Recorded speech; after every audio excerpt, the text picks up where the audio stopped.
नमस्कार, आप देख रहे हैं न्यूज विंग। दिन भर की तमाम बड़ी खबरों के साथ मैं हूं मधुकर आनंद। खबरों की शुरुआत करेंगे मुंबई हादसे से।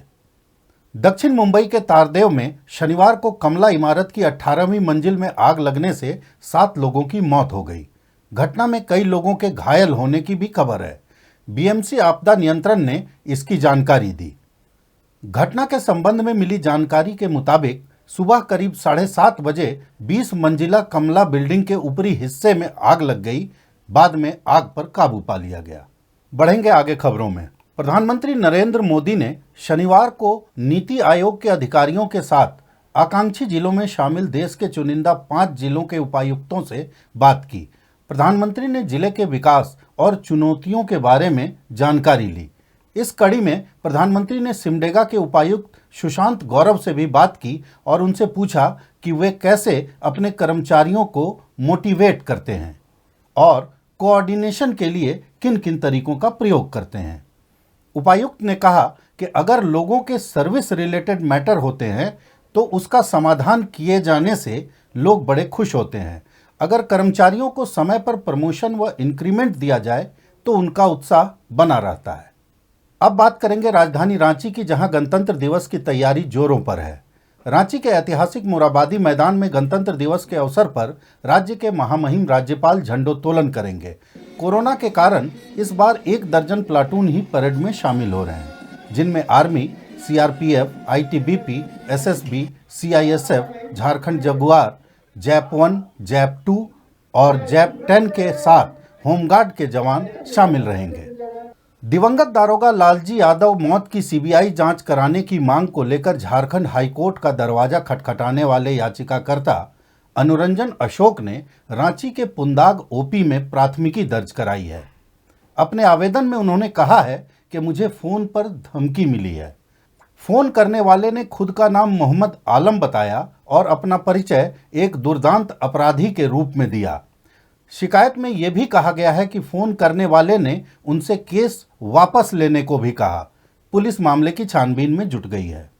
आधुनिक पावर कंपनी के पूर्व सीएमडी महेश अग्रवाल से जुड़े टेरर फंडिंग मामले में एनआईए कोर्ट में सुनवाई हुई।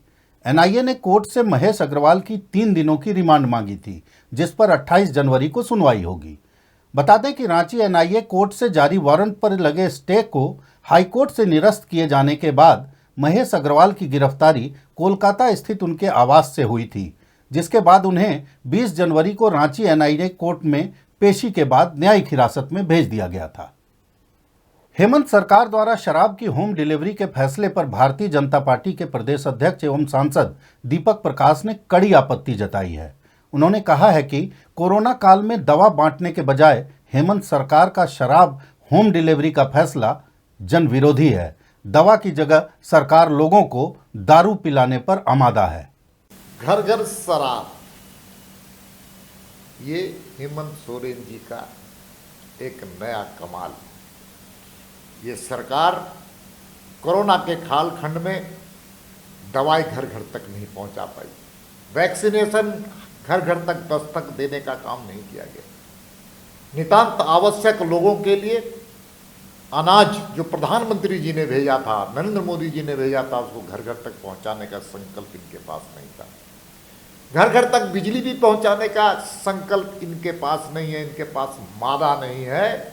और जो बिजली पिछली सरकार में मिलता था उससे लोगों को आधी बिजली मिल रही है, लेकिन घर घर शराब, हर घर में शराब, दस्तक दे के शराब पहुंचाने का संकल्प। वाह रे सरकार, कैसी सरकार! मदहोश झारखंड की 3.5 करोड़ जनता को मदहोश करने के लिए एक नया संकल्प।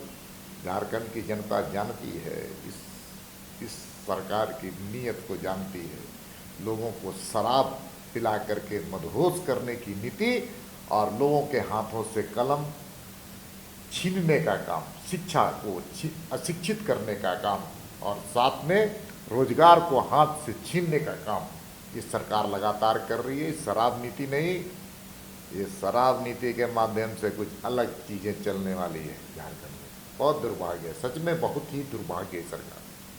अब बात लौह नगरी की। जमशेदपुर के मानगो सहारा सिटी में नाबालिग लड़की के साथ दुष्कर्म मामले पर शनिवार को फैसला आ गया है। 3 साल पूर्व सहारा सिटी में नाबालिग से हुई गैंगरेप के मामले में एडीजे संजय कुमार उपाध्याय की अदालत ने इंद्रपाल सैनी, शिव कुमार महतो और श्रीकांत महतो को 25 साल का सश्रम कारावास और 20-20 हजार रुपए का जुर्माना लगाया है।